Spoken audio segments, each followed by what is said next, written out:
Hello and welcome YouTube, and welcome back to another of my build highlight videos. This time it's gonna feature the Ludwig Druid, a druid that focuses primarily on Storm Totems, Wind Devils, and Penetis for their cooldown. So this is basically a electrocute build, and you can freely kite around while dropping down up to 6 totems in one place. I think a build like this is also really good for SR or Crucible because this allows you to freely kite around enemies without getting hit. Also, as you can see, the cam is back for now. I want to thank my sub Soap in Duty for this, for sending me one of his spare cams to use until my actual cam is gonna arrive, hopefully soon, but I mean due to Corona, you never know. So as I just mentioned, I have my main ability, the Storm Totem. I have supporting abilities in Penetis and Wind Devil, as well as the Aether Corruption right now to, well, just proximate abilities, just such as Bat, Dawnshard from my shoulders, as well as the Volcanic Worm's Breath from my gloves. For defenses, I'm obviously using Mirror of Erectus and Nullification, as well as Courageous Tinctures and Clusters, because yeah, this is hardcore, and also some Tonic of Mending and a Displacement. Now the reason I'm using Displacement Rune is that this has the lowest cooldown out of all the, well, teleport abilities, and you can still teleport out when you are trapped, and trap resistance is not that great on this character, so if I get trapped by, say, Benjar and SR, then you can still use Displacement to get out of his trap. I mean, you're not really getting out of his trap, but at least you teleported to another place where you are not hopefully getting smacked in the face. So before I'm gonna talk about skill allocation, etc., let me show you a quick dummy kill time here. Actually, let me show you 2 of them. I'm gonna show you one with like preset totems, and I'm gonna show you one without presetting up these totems. And you will notice how much slower the dummy kill time is gonna be without the totems preset, right?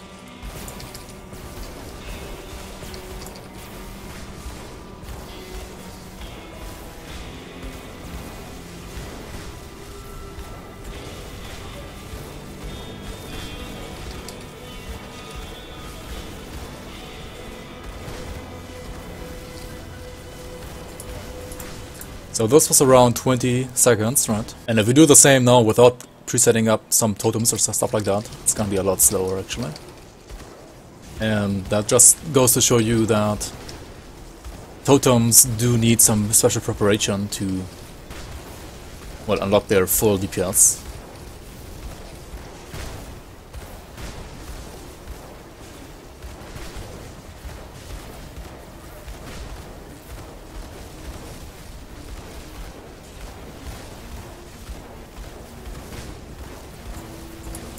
So yeah, this was 30 seconds, was 50% slower, or like setting up totems before that is 33% faster. So setting up your Storm Totems in advance is gonna be very helpful against super bosses such as Lokar, Ravager, Kalagadra, etc. So let us talk about the skill allocation. We are in a Karnus and a Shaman, making us a Druid. And the Shaman is definitely the main class, you could say here. We have 26 out of 16 Storm Totem. This is the main ability of this build after all.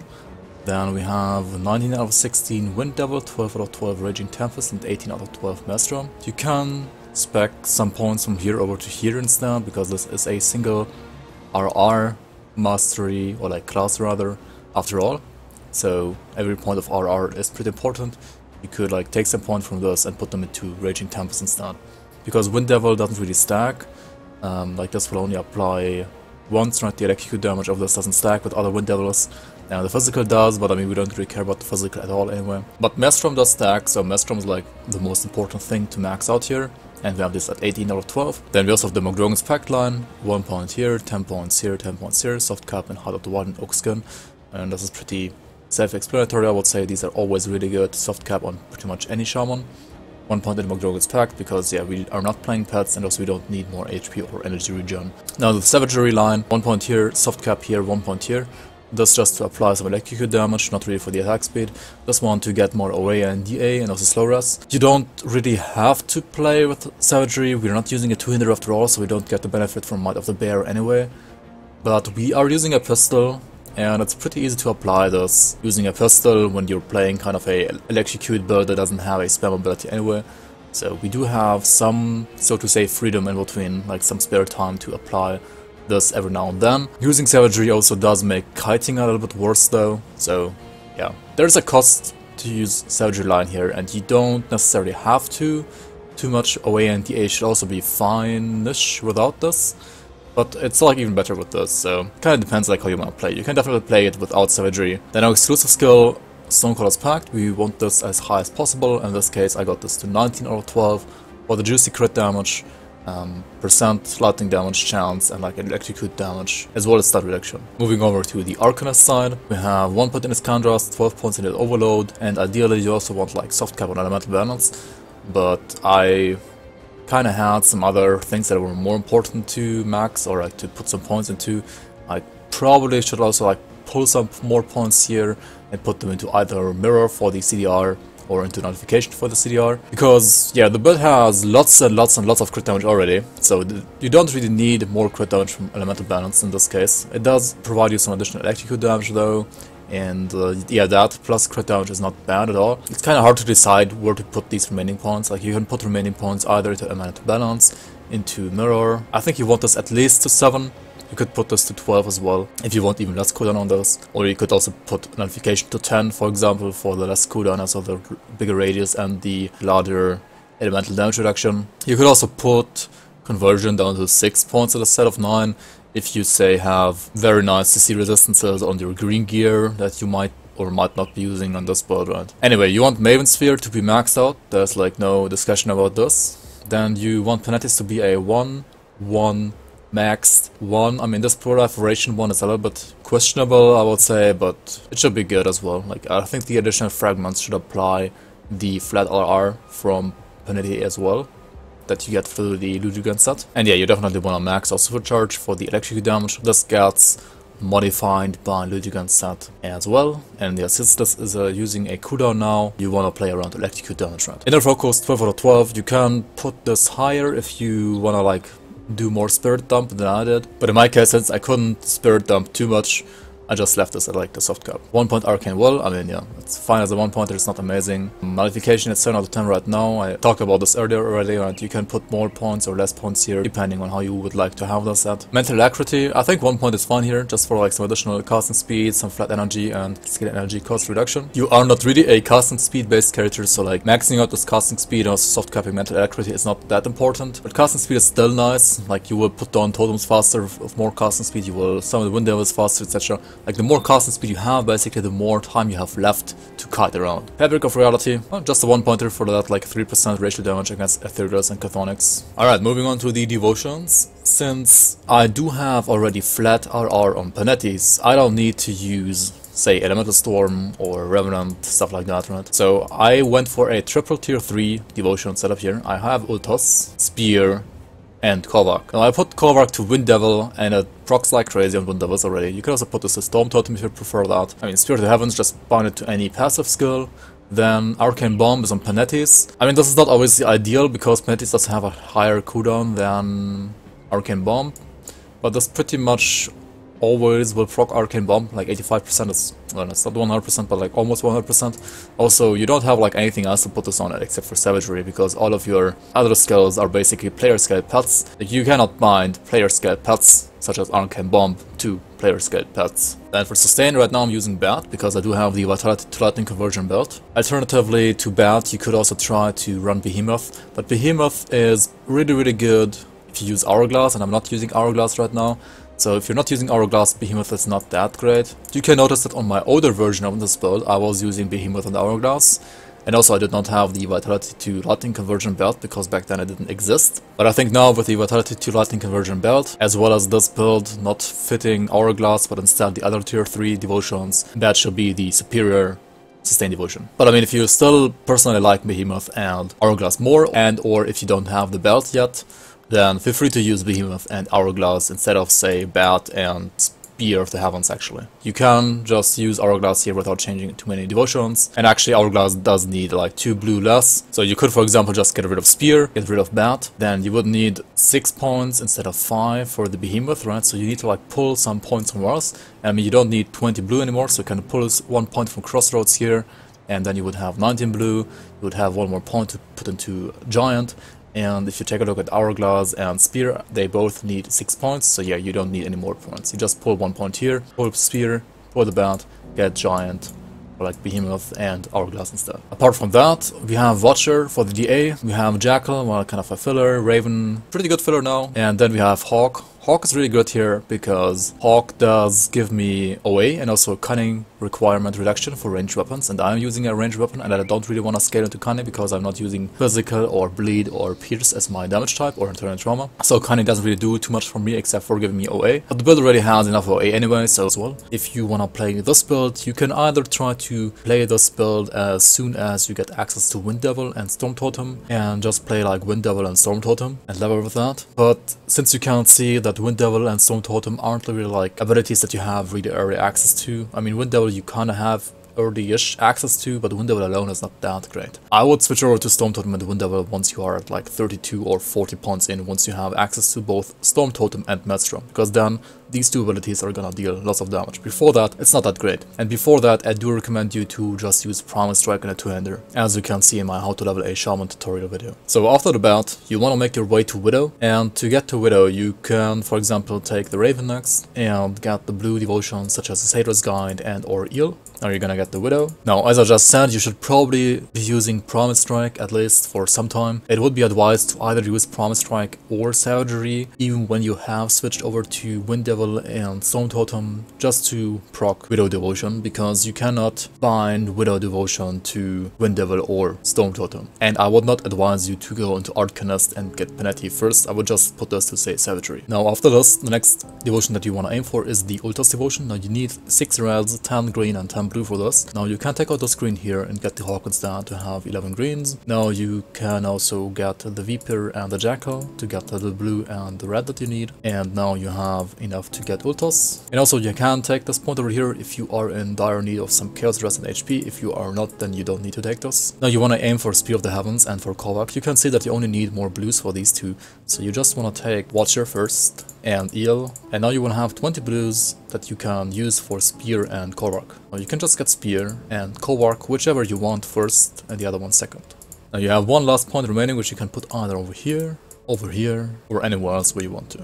Continuing with gear, I am obviously using the 4-piece Ludigan set. This is what this build is based around, and I'm also using the Celestial Stone of Halakor for +1 summoner to Storm Totem, and I'm using the Sky Effigy. The Ludigan set and the other 2 pieces are gonna allow me to have 6 totems at the same time, as you can see here. And this is basically the main damage source of this build. For the rings, I'm using 1 Glyph of Kel'Thuzad Zoth and 1 Glyph of the Stormwitch. If your resistances allow you to use 2 Glyph of the Stormwitch, then feel free to use 2 Glyph of the Stormwitch. They should be a little bit better than Glyph of Kel'Thuzad Zoth, because they also convert the Aether to lightning damage on, say, the Spear of Heavens as well as Arcane Bomb. Let's put up the buffs here. We have some more standards now, obviously. For the shoulders, I'm using Dawnshard Pauldrons, because first of all, they also convert more vitality to, well, elemental, and these two are multiplicative and not additive, but since I have like a terrible conversion on the belt anyway, like a terrible conversion roll here, yeah, this doesn't hurt my wit to lightning conversion too much, and the Dawnshard proc does also reduce enemy damage. And I don't have anything that reduces enemy damage on this build except for nullification, but that also only works on elemental damage. If you prefer to use something else, you could for example also use like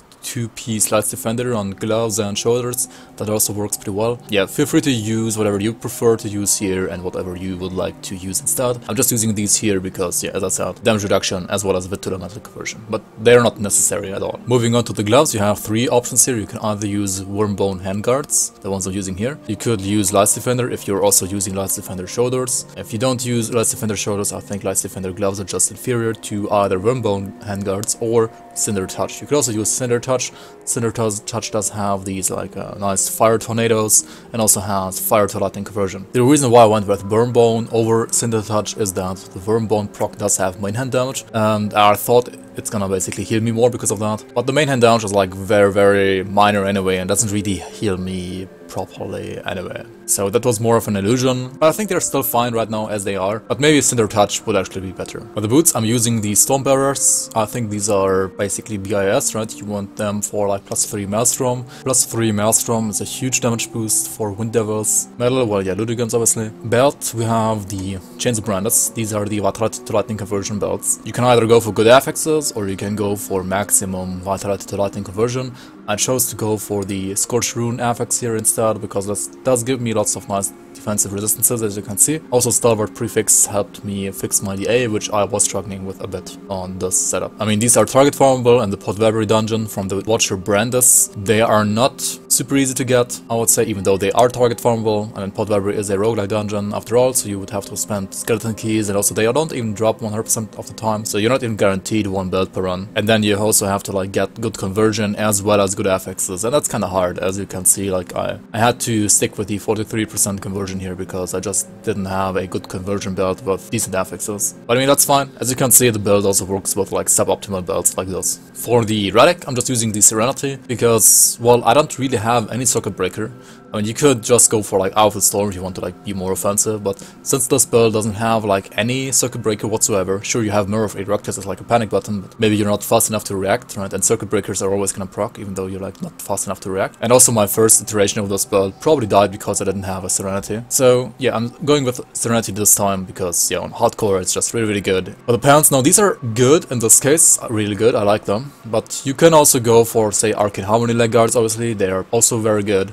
I took these for the plus cunning and plus spirit mostly, because you want cunning for your gun, and you want spirit for your F-End, and also because you are an Arcanist, right? And Arcane Harmony does give you spirit and DA, but they don't give you cunning, and if you don't have cunning in your pants, like here, then you will have to invest more points into cunning to be able to wear this pistol. And you kinda don't want to do that, so I went with really great pants here, and they are actually really great in this case. And actually the Shimmering Splendor proc is pretty helpful in CSR to like confuse trash. It's not terrible, it's pretty decent actually. It does help clearing the first 3 chunks a little bit, even though like the first 3 chunks aren't any problem usually anyway. I mean, you don't take these pants for the proc anyway. Proc's like a nice bonus at top. I mean, that said, Arcane Harmony does have disruption resistance, and you can see that I have 0 without them. So Arcane Harmony would definitely help me a lot with disruption resistance, and they are probably actually still better than really great pants. I just wanted to try really great pants once at least, and this build is a build where really great pants actually fit in really greatly. I can also show you the rolls on my offhand here. I have Rune Carved of Celerity. I mean, yeah, as I said, Celerity is not really that necessary, like you don't really need casting speed that badly, but the more casting speed you do have, the more time you can spend on kiting, because you are gonna put down your totems etc. faster and your wind devils etc. Rune Carved is pretty good, obviously, does have like more elemental damage, HP and some resistances. These Sky Effigies are actually really easy to farm, because you just need to kill the one global elite here in Burrwitch Outskirts. So yeah, getting a decent Sky Effigy shouldn't take you too long. I mean, I farmed the Sky for, I don't know, maybe an hour, not even that. I did like 5 to 10 runs or something, and I got to this one, and I was like, okay, well, I might just as well stop running this right now. This is fine, this is good enough for now. I mean, ideally you want to look for, say, a Sandstone Prefix, because Sandstone Prefix does give you physical resistance as well. When it comes to components, I mean, I'm just running mostly Agnetborg Leathers, Living Armors, Sacred Platings, right? I'm not using Prismatic Diamond here because, yeah, Diamond is, in my opinion, not that great on this build. I mean, sure, Diamond would still be okay, or like still be good, but it's not like that great. Yeah, the Flat Absorb does help a little bit, but since I don't have like any other sources of Flat Absorb, it doesn't really stack together with other Flat Absorb sources, and yeah, like the less Flat Absorb you have, the weaker it becomes, and also the total speed doesn't really matter anyway on this build as well. It's not that great. For the weapons, I'm using 1 Seal of Might for, well, defensive resistances and 1 Seal of Corruption still. I'm still using Seal of Corruption to proc stuff. If you wanna use, say, Seal of Skies instead to spam lightning between, I can see that being good, especially when you don't use Savagery, because Seal of Skies that have weapon damage and that would heal you as well a little bit. So before I'm gonna show you the build in action here, I wanna quickly mention that this is a remake of my Lujigan Druid that I made in patch 1.1.1 almost a year ago, and yeah, I couldn't show you that build back then properly because, well, I died against Killigadra with it, and because of that, a build highlight video never happened. So hopefully this remake will not fail where the first version failed, and let's see what this guy can do. Also, one more thing, for devotions I decided to take out the point here in the crossroads and put it over here in Korvac instead. And for the skills I decided to take out the points in the Wind Devil base skill, because yeah, as I said, it's actually not that great. I did put them into Raging Tempest here, took this to 15 instead, as well as some point to Nullification, so we have this as soft cap now, and we have soft cap at Mirror of Eructus as well, and also a soft cap in Elemental Balance. I tested this setup against the dummy, and it should be around the same damage as before, while also being more defensive because we have a lower cooldown on Nullification and Mirror of Eructus. So we're gonna start with a SOT run here, obviously grab all the totems on the way, and then we're gonna do some Bastion of Chaos, the Morganeth dungeon, as well as Lokar. If you wanna see other stuff such as SR65 or SR50 and the super bosses like Mugjogan or Ravager, etc., then you should check out the other videos as well in the description.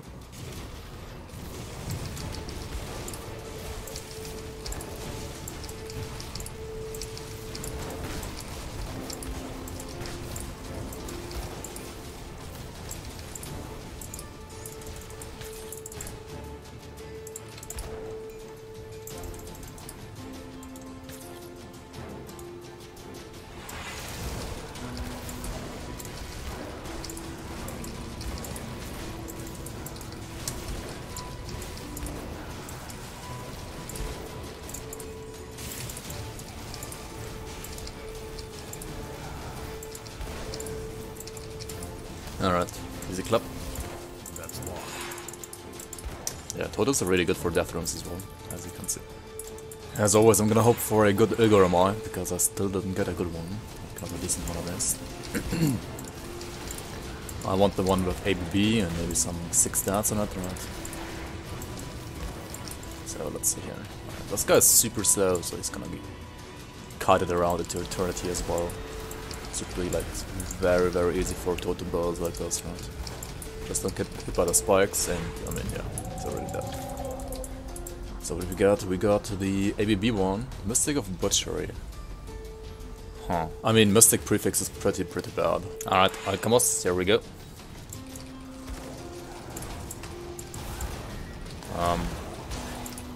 Yeah, the spell is not made to face tank Alchemos, not at all. You wanna put down your totems and then just run around in circles and let your totems do the thing, right? He's dead.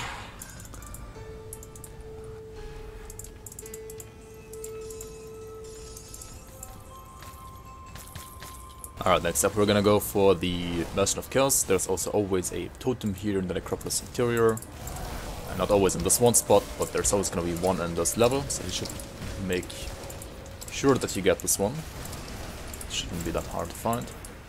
So the last time I did Bastion of Chaos, I actually wasn't able to kill Sharzul because my game crashed before that.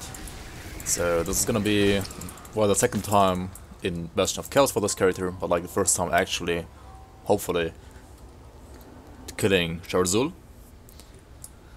I'm not gonna start talking about or counting these spines again here that block the way. You guys already know my opinion about those, right? Alright, we're approaching Lagov Ak here, and hopefully he's gonna give us a good MI as well.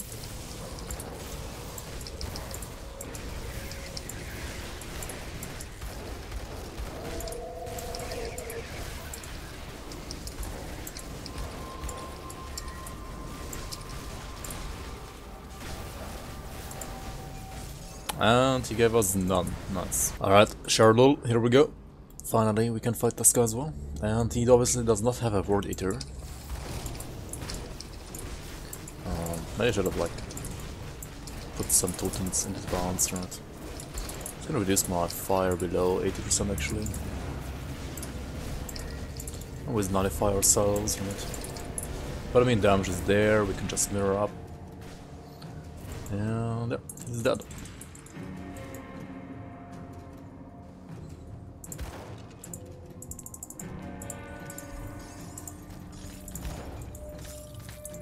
Alright, onto the Morganeth dungeon. This dungeon was actually, I mean, pretty smooth up until Morganeth. Morganeth itself was kinda harder to kill than Lokar, at least on this character. Monkas. Let's mirror up here, please. Alright, let's port out. And everything should be dead. Right? Yeah. Totems do the job pretty well.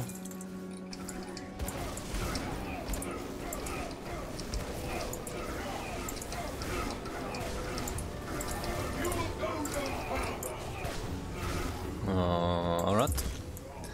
That wasn't too hard. But I mean, this guy should be easy.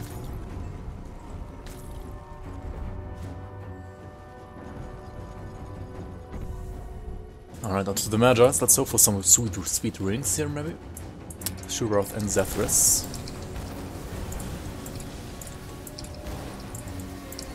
So these are not as hard. I mean, Zethras is always kind of scary, but in general, these are not as hard on a druid like this, because you can kite them around pretty nicely. You can just mirror up if they hit you with their RR, or you can nullify yourself to get rid of the resistance reduction as well.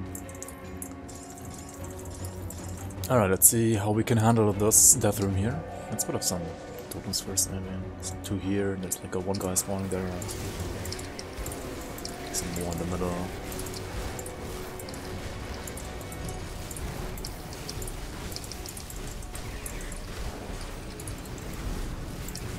We have almost all of our totems in the middle, so we have like only damage in the middle here. Gotta remember that. Gotta mirror up here against these guys. Port out, keep on walking, but try to like not walk to places where you don't have totems. You gotta kite back and forth where you have place your totems, right? Don't like kite around too much, or like in an area that is too big rather. And yeah, there we go. Already dead. No, where the fuck is the... Did I already click on it? I did, right? Okay. Nice. Alright, let's see how we fare against Mograth this time. The last time wasn't too good, so I kinda wanna maybe like put some totems already in advance here.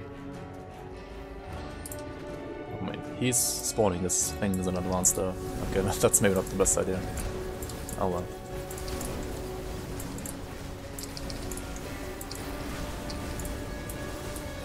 Can nullify ourselves and him. That would be ideal. I managed to nullify myself. That's his damage debuff and resistance reduction debuff. Right? Lightning damage is like not the best against Mograth. Yeah, you gotta nullify yourself after being hit like that. Also, you need pots against this guy. At least HP pots. Right? Also, don't get hit by any jump if possible.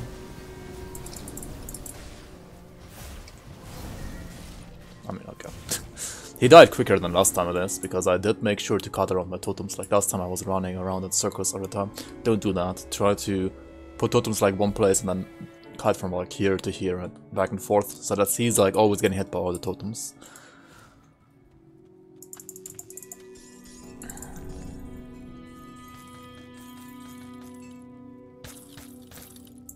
But yeah, that said, you gotta try to not get hit by his jump. And also try to nullify yourself ASAP whenever he does his like resistance reduction and or damage reduction debuff on you. Moving on to Lokar, you want to make sure to have good freeze res and or just not get hit by the freezes, right? Yeah, you should use a Hoarfrost potion here at 47%, you should just use it. But since I can like focus around kiting quite well anyway on this build, I'm gonna take the risk here. You shouldn't do that, especially not on hardcore. It's just an unnecessary risk to take, but yeah, I mean, whatever. Just don't get hit, right? Oh, there's the freezer.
So against Lokar, you should use your pots, just to make sure that you don't die, just to be safe on hardcore. That said, the first time I did do him with pots, now is the second time, so we're gonna try to attempt him without pots. Nevertheless, you wanna like set up your totems preemptively, in advance here, and because yeah, like as I showed you with the totem, I mean the dummy kill time, having your totems out in advance is always a big damage boost. There we go, 6 totems up. And now we just try to not get hit too much by his abilities and kite around his shotgun abilities, and always stay in motion here, but always make sure that he is not moving out of totem range at the same time. Feel free to mirror up if necessary, that's not a problem as well. And there we go, yeah, already done.